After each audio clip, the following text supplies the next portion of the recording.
लोकसभा चुनाव से पहले चुनाव आयोग में खाली 2 पदों को आखिरकार भर दिया गया है। पीएम नरेंद्र मोदी की अध्यक्षता वाले पैनल की आज अहम बैठक हुई। इसमें ज्ञानेश कुमार और सुखबीर सिंह संधू को चुनाव आयुक्त बनाने पर मुहर लगा दी गई। ज्ञानेश कुमार 1988 बैच के केरल कैडर के आईएएस अधिकारी हैं। वे गृह मंत्रालय में भी काम कर चुके हैं। वहीं सुखबीर सिंह संधू उत्तराखंड के मुख्य सचिव रह चुके हैं, साथ ही एनएचआई के चेयरमैन भी रह चुके हैं। कमेटी में शामिल कांग्रेस सांसद और लोकसभा में कांग्रेस के नेता अधीर रंजन चौधरी ने नियुक्ति प्रक्रिया पर नाराजगी जताई। उन्होंने कहा कि बैठक शुरू होने के 10 मिनट पहले उनके पास 6 नाम आए। इतने कम समय में सभी की प्रोफाइल की जांच करना असंभव है। साथ ही उन्होंने ये भी कहा कि यह तो होना ही था, यह महज औपचारिकता थी। हाल ही में चुनाव आयुक्त अरुण गोयल ने इस्तीफा दे दिया था, जिसके बाद चुनाव आयोग में मुख्य चुनाव आयुक्त ही बचे थे। अब सबकी नजरें इस बात पर हैं कि चुनाव आयोग आम चुनाव की तारीखों का ऐलान कब करता है।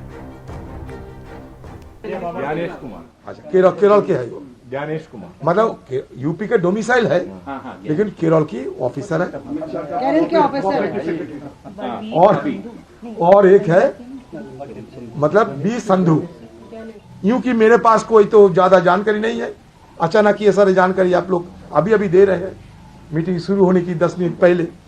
मैं उतने महाज्ञानी तो नहीं है कि सारे इनको आता पता ढूंढ ले, लेकिन जो प्रोसीड्यूरल जो लैकुना है ये मुझे अच्छा नहीं लगा, क्योंकि ये तो होना ही है। पहले ही पता चल गए थे कि सरकार जिसको चाहेंगे वही होंगे, क्योंकि 212 जन के नाम मेरे पास थे। वहां जाके देखते 6 नाम, और 6 नामों में सरकार की तरफ से प्रपोजल आई और बहुमत है उनको। मैं क्या करें। एक देश एक चुनाव पर विचार के लिए बनाई गई कमेटी ने अपनी रिपोर्ट राष्ट्रपति द्रौपदी मुर्मू को सौंप दी है। पूर्व राष्ट्रपति रामनाथ कोविंद की अध्यक्षता वाली समिति ने 18,000 से भी ज्यादा पन्नों की रिपोर्ट सौंपी। रिपोर्ट में 47 पार्टियों ने एक देश एक चुनाव पर कमेटी को अपनी राय दी है। इनमें 32 पार्टियां इसके पक्ष में हैं, जबकि 15 पार्टियां इसके खिलाफ हैं। इस कमेटी के सुझाव के मुताबिक लोकसभा और विधानसभा के चुनाव साथ करवाए जाएं। ये भी कहा गया है कि बार बार चुनाव कराने से देश का विकास बाधित होता है और आर्थिक बोझ पड़ता है। पहले चरण में लोकसभा और विधानसभा चुनाव साथ करवाए जा सकते हैं। दूसरे चरण में स्थानीय निकाय के चुनाव करवाए जा सकते हैं। चुनाव आयोग सभी चुनावों के लिए एक ही वोटर लिस्ट तैयार करे। त्रिशंकु लोकसभा या विधानसभा अविश्वास प्रस्ताव की वजह से अगर फिर से चुनाव कराने की नौबत आती है तो लोकसभा या विधानसभा का टर्म लोकसभा के बचे हुए टर्म तक ही होगा। रिपोर्ट में चुनाव आयोग, विधि आयोग और कानूनी विशेषज्ञों की राय भी शामिल की गई है।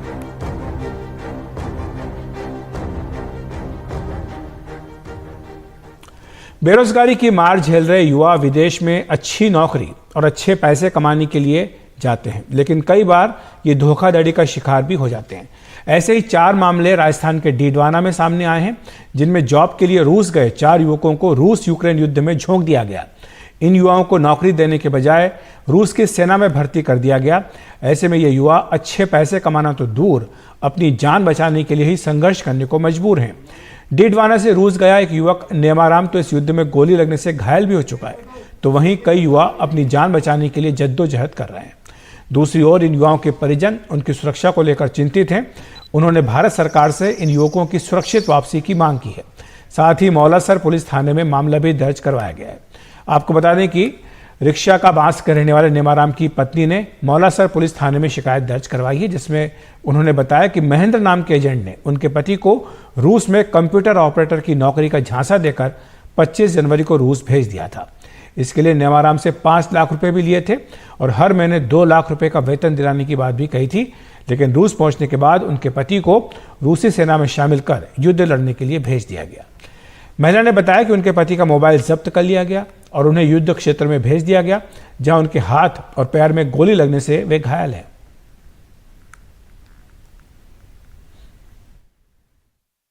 हमारा ये मामला है कि मेरे पति को धोखाधड़ी से महेंद्र कुमार बिजारनिया ने रसिया भेजा था कंप्यूटर ऑपरेटर के काम के लिए।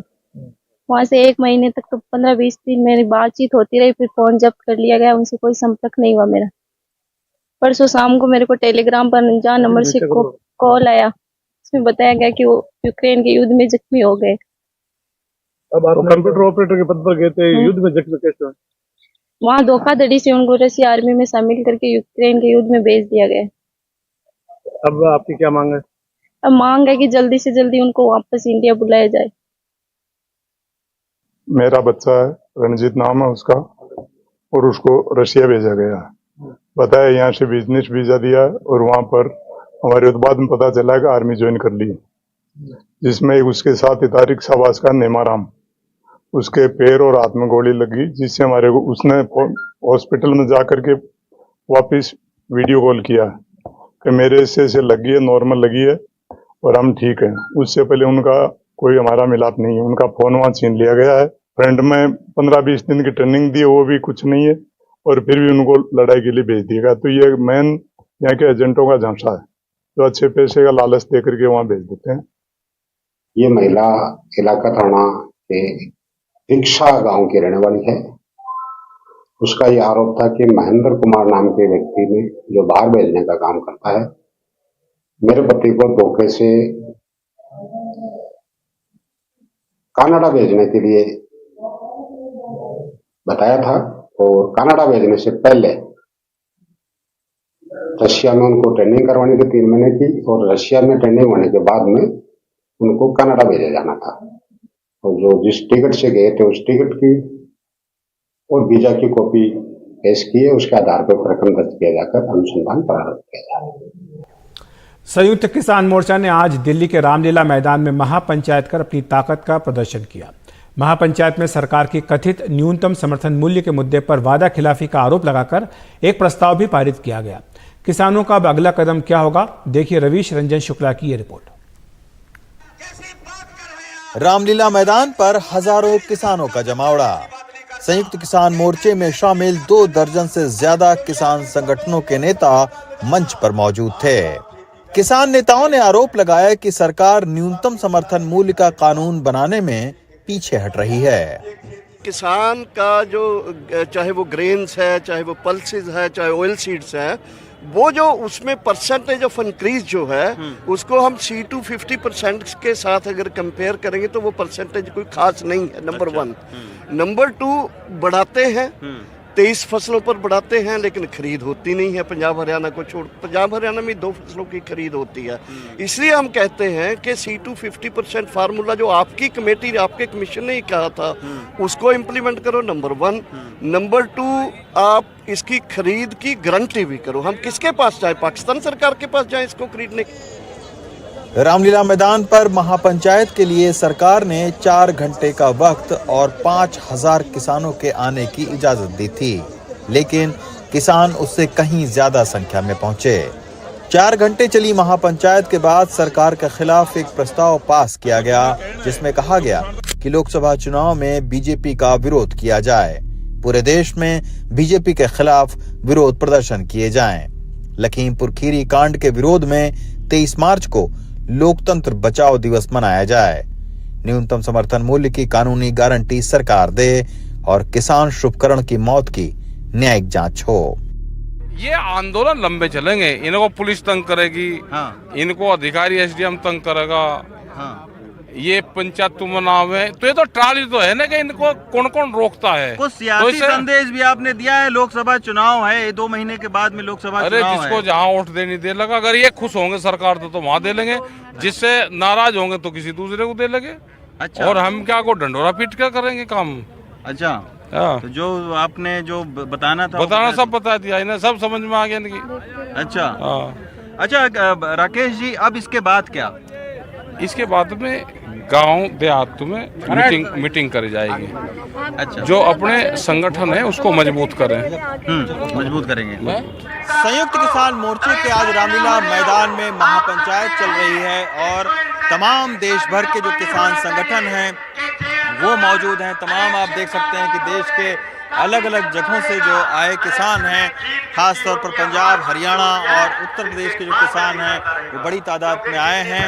और इसमें सरकार के खिलाफ एक प्रस्ताव भी जो है वो रखा गया है, जिसमें ये कहा गया है कि सभी जो फसलें हैं उनको न्यूनतम समर्थन मूल्य गारंटी के तौर पर दिया जाए। स्वामीनाथन आयोग में जो MSP C+50% है उसको दिया जाए, बिजली का बिल माफ किया जाए जो युवा किसान शुभकरण की खनौरी बॉर्डर पर मौत हुई थी उसको न्यायिक जांच की जाए और साथ में ये भी महत्वपूर्ण तौर पर कहा गया है कि जो लोकसभा का चुनाव है उसमें बीजेपी को हराने का काम किया जाए। लोकसभा चुनाव नजदीक है, लिहाजा एसकेएम ने दिल्ली आकर ताकत का प्रदर्शन किया है ताकि सरकार पर न्यूनतम समर्थन मूल्य पर कानून बनाने को लेकर दबाव बनाया जा सके। नई दिल्ली से अशोक माहले के साथ रवीश रंजन शुक्ला, एनडीटीवी इंडिया।